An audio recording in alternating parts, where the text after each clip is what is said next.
wabarakatuh. Bagaimana kabarnya? Alhamdulillah sehat Ibu. Alhamdulillah. Sekarang kita kembali lagi ya. Kita belajar hari ini tentang kurban dan akikah. Tapi sebelum kita mulai pelajaran, kita pimpin doa dulu. Yuk Ilo. Berdoa mulai.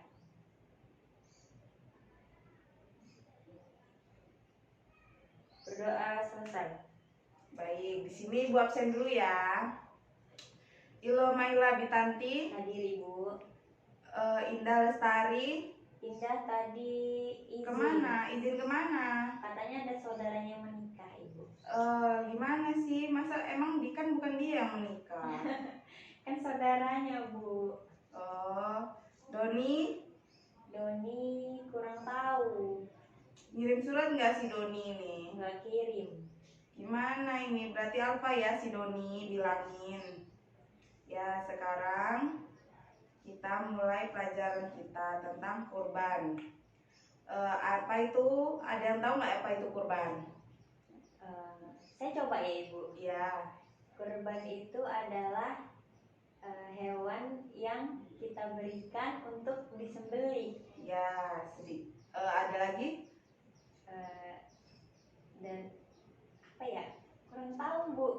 Nah, kurban itu berasal dari kata bahasa Arab yaitu kurbana yang berarti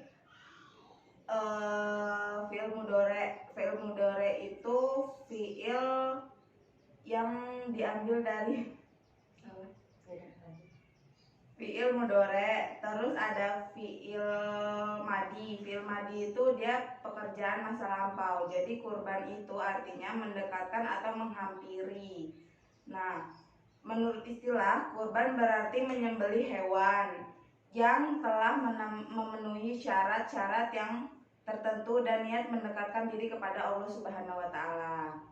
Terus berkurban juga merupakan perbuatan mulia dalam pandangan Islam dan merupakan sunnah Rasulullah Shallallahu alaihi wasallam.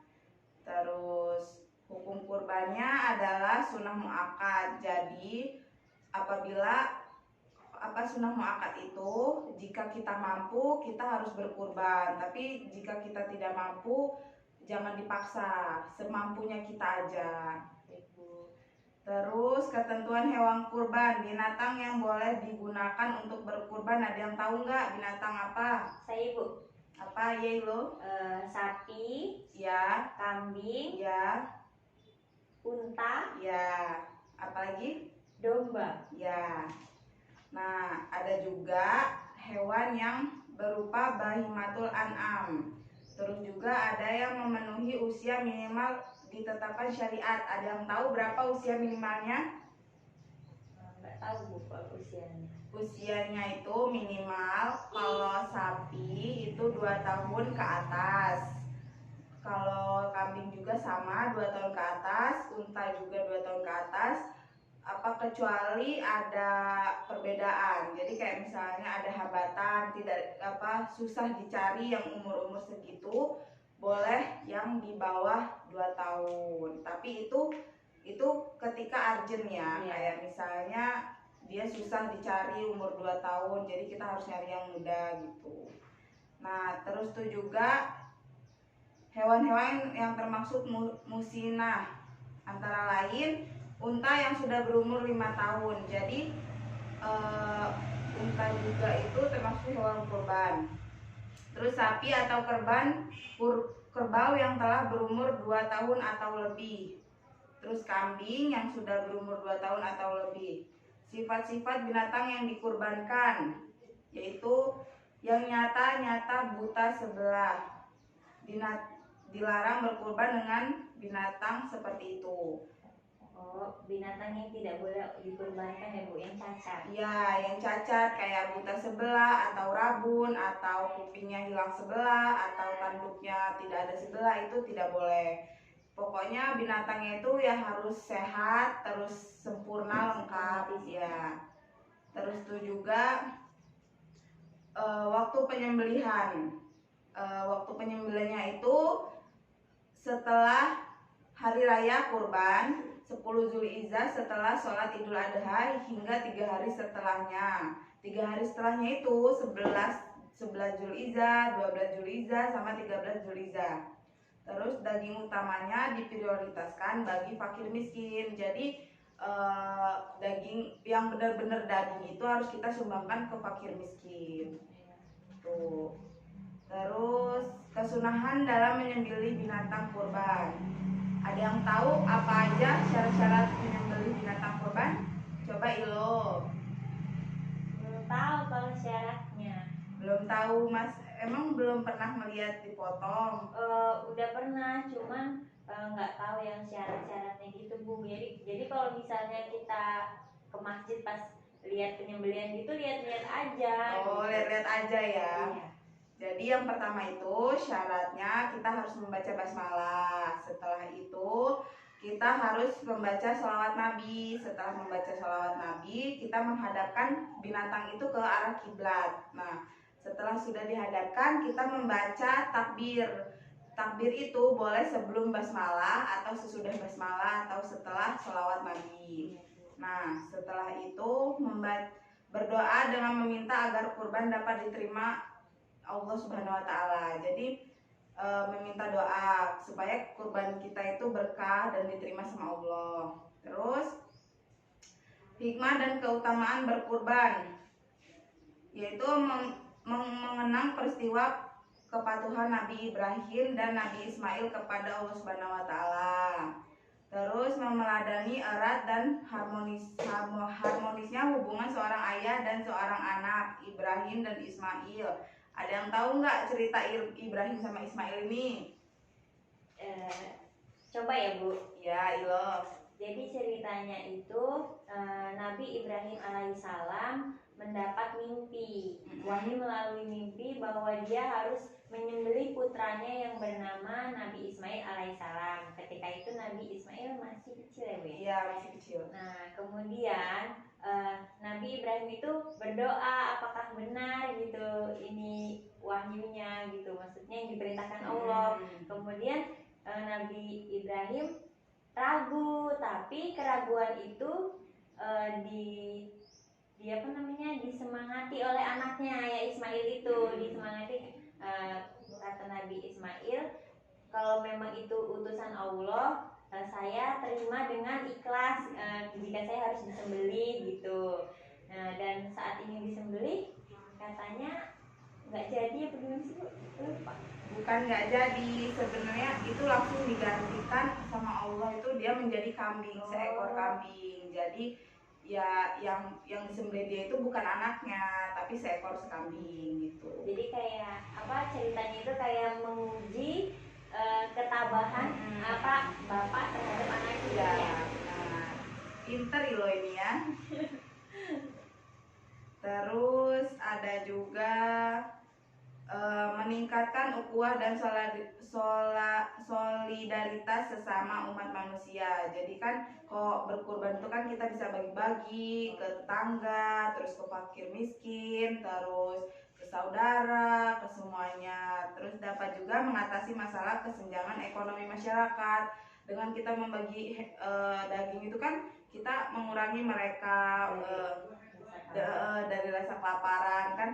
Kita kasih dia daging kan bisa diolah sama mereka jadi makanan. Terus sekarang akikah ya, akikah itu apa coba sepengetahuannya Ilo? Akikah itu hewan yang sengaja dibeleh sengaja disembelih maksudnya, tapi nggak tahu. Ya, akikah itu berasal dari akik yang berarti rambut bayi yang baru lahir.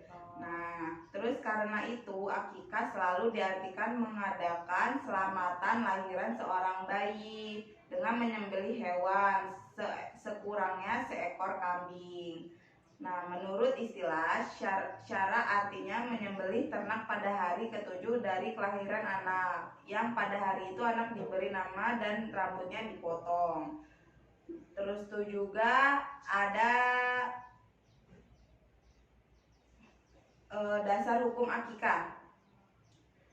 Akikah itu sunnah muakkad, jadi akikah itu juga tidak dipaksakan. Bila dia mampu ya dia berakikah. Cuman ada yang beranggapan akikah itu hanya bisa dilakukan untuk anak bayi, tapi tidak juga, ada juga yang berpendapatan akikah itu bisa untuk orang dewasa. Kayak misalnya kita pas kita bayi orang tua kita belum mampu nih untuk akikahin kita. Nah, nanti setelah kita dewasa kita bisa berakikah sendiri. Oh.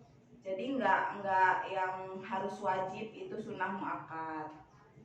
Terus itu juga menurut mazhab Hanafi, akikah hukumnya mubah dan tidak sampai mustahab dianjurkan. Hal itu dikarenakan pencariatan kurban telah menghapus seluruh syariat sebelumnya yang berupa penumpahan darah hewan seperti akikah, rajabiyah, dan atirah.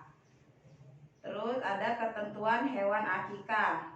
Syarat-syarat hewan akikah untuk kurban itu kayak mana? Yang usianya 2,5 tahun. Itu kan kurban. Iya. Ini beda. Kalau akikah itu minimal 1 tahun. Oh, minimal lah. Iya. Tidak cacat, tidak berpenyakit, sama aja kayak kita mau kurban. Terus itu juga warna bulu kambing itu lebih bagus tuh putih. Jadi kalau kayak coklat, abu-abu itu kurang bagus. Jadi kalau yang diharuskan gitu ya. iya, lebih bagus tuh putih karena kan bersih kelihatannya gitu. Terus pelaksanaan akikah. Mengakikahkan anak laki-laki dengan 2 ekor kambing ini hanya berlaku untuk orang yang mampu melaksanakannya. Seperti kata ibu tadi, kalau dia mampu langsung diakikahin. Iya. Nah, sedangkan anak perempuan itu 1 kambing, 1 ekor kambing.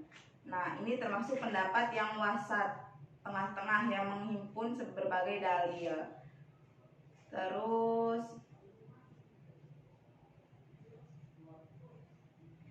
nah, di akikah ini sebaiknya kita mengakikahi jabang bayi ini ketika dia sudah berumur 7 hari atau 14 hari. Jika tidak bisa maka kapan saja. Nah, terus ada mengazankan dan mengiwamatkan.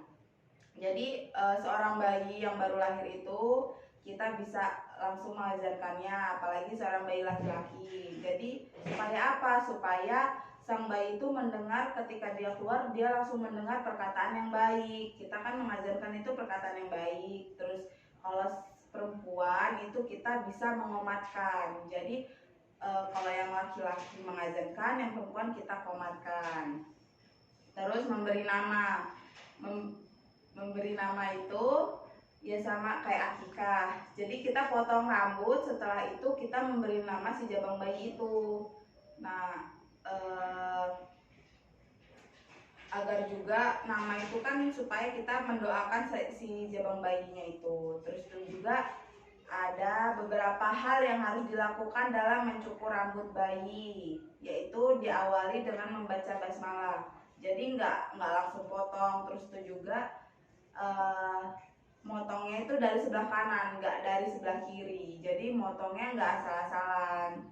Setelah itu arah mencukurnya sebelah kanan dan kanan ke kiri. Dicukur secara seluruhan atau gundul sehingga tidak ada kotoran yang tersisa. Jadi harus kepala bayi itu harus gundul, jangan masih ada tersisa.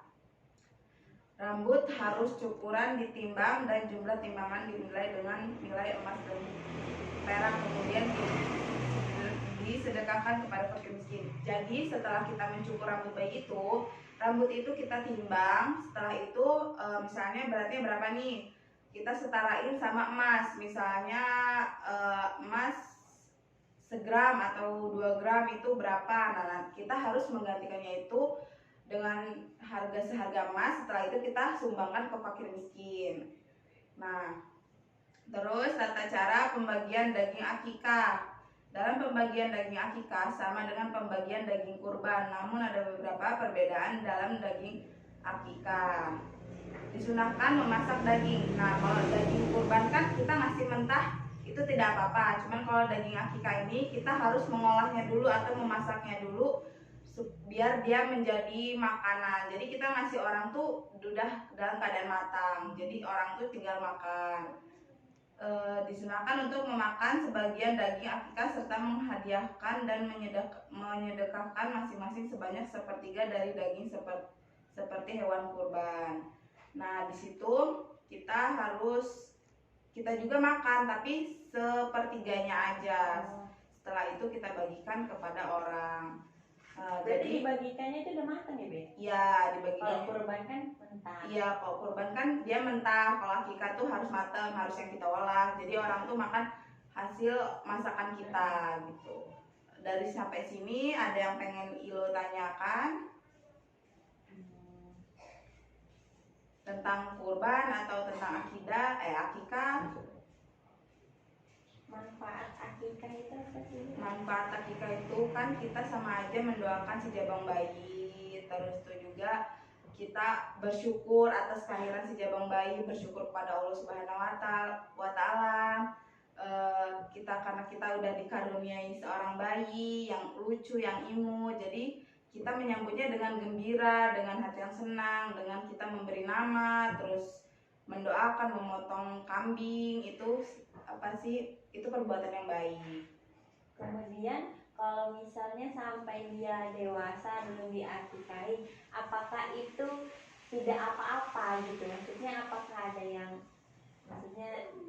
gimana atau nggak apa-apa gitu? Nggak apa-apa, itu kita sampai sekarang misalnya seusia kamu nih, kamu belum diakikahi, nggak apa-apa, kita diakikahi kita sendiri sekarang juga nggak apa-apa. Atau misalnya ada orang itu dia belum diakikahi tapi dia sudah meninggal dunia, itu gimana Bu? Itu juga nggak apa-apa, kita sebagai keluarganya kita mengakikahinya. Apa ya? Ya, jadi ada juga ibu punya saudara ya, dia sudah meninggal, dia belum diakikahi dan baru beberapa hari dia meninggal, keluarganya mengakikahinya. Jadi nggak apa-apa, itu nggak harus pas bayi itu, nggak, karena kan kita juga mengukur kemampuan kita.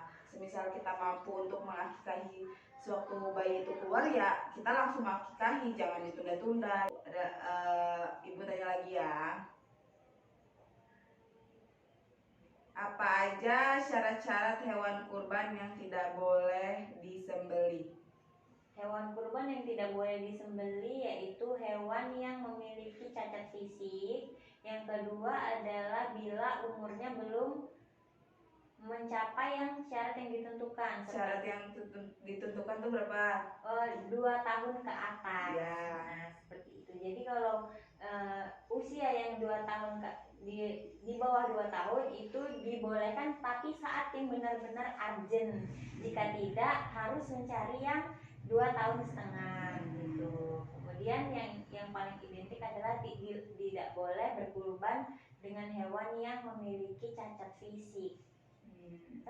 Terus kalau misalnya hewan itu sempurna fisiknya tapi dia penyakitan, gimana? Itu boleh nggak? Nggak boleh Bu, karena kan kita harus benar-benar yang segar, karena juga itu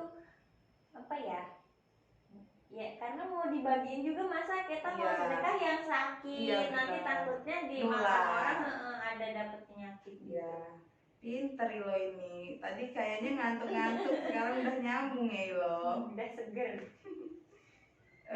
Sekarang ada yang mau ditanyakan lagi? Sudah cukup Ibu. Cukup ya. Jadi Ibu ambil kesimpulannya. Akikah merupakan penyembelihan kambing di mana saat anak dilahirkan pada hari ke-7 dan hukumnya sunnah muakkad, dan hendaklah orang yang berkurban melaksanakan kurban karena Allah semata. Jadi nggak boleh karena dia mau sombong, dia punya banyak duit, saya mau kurban karena saya banyak duit, itu tidak boleh. Kita niatkan kurban tuh hanya karena Allah. Terus jadi niatnya haruslah kita ikhlas lillahi ta'ala, yang lahir dari ketakwaan yang mendalam dalam dada kita.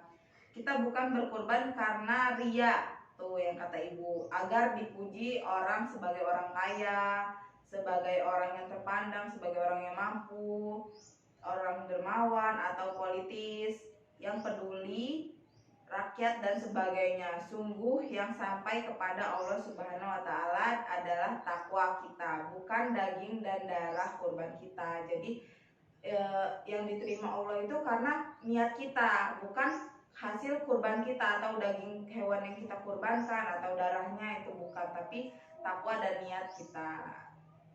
Sampai sini jelas ya Ilo? Jelas Ibu. Ya sudah, kalau gitu pertemuan selanjutnya nanti kita membahas yang lain. Nanti tolong kabarkan ya kepada 2 orang temannya. Besok kalau nggak masuk lagi Ibu alpain, Ibu panggil orang tuanya. Iya Ibu. Ibu juga jangan ikut bolos. Iya Ibu. Ya sudah, sebelum kita mengakhiri pelajaran ini, kita membaca hamdalah. Alhamdulillahirabbil alamin. Ibu akhiri, wallahul muwaffiq ila aqwamit thoriq. Wassalamualaikum warahmatullahi wabarakatuh. Waalaikumsalam warahmatullahi wabarakatuh.